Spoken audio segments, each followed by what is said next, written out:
chairmanship natin, ang chairship natin sa ASEAN, kinikilala ni Sec. Jen Guterres ang importansya ng Pilipinas as chair dito sa ASEAN, particularly sa panahon na 'to na medyo maraming mga nangyayari sa ibang parte ng mundo na particularly may concern tayo sa ating mga Pilipinong nagtatrabaho do sa Gulf Cooperation countries. Napag-usapan din nila ang role ng Pilipinas sa peacekeeping at marami pang mga um, development or cooperative endeavors na ginagawa natin. At pangatlo, kinilala ulit at nag-usap sila tungkol sa mga konsepto kagaya ng rule of law, multilateralism. Ito kasi, ito mga bagay na to nagkakaroon ng konting differences or changes, pero steady pa rin ang Pilipinas sa mga concepts na importante sa United Nations.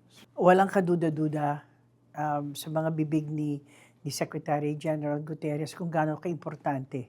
At siya nga ay nagpapasalamat sa leadership ng Pilipinas, sa leadership ni President Marcos, dito sa mga endeavors natin, dito sa pagdating sa as a consensus builder, as a peacemaker. So, maraming bagay. At ito nga importante rin dito kasi itong ating kandidatura sa non-permanent member ng Security Council. Ang elections will be already on in June this year. So tingnan natin kung yung pag-regard, yung high regard nila sa atin and how it will be converted, and hopefully we will be having that seat in the Security Council. Ito ay walang kaduda-duda ay importante sa ating bayan, simply because ito yung konseho na napag-uusapan ang maraming mga bagay na nangyayari sa buong mundo.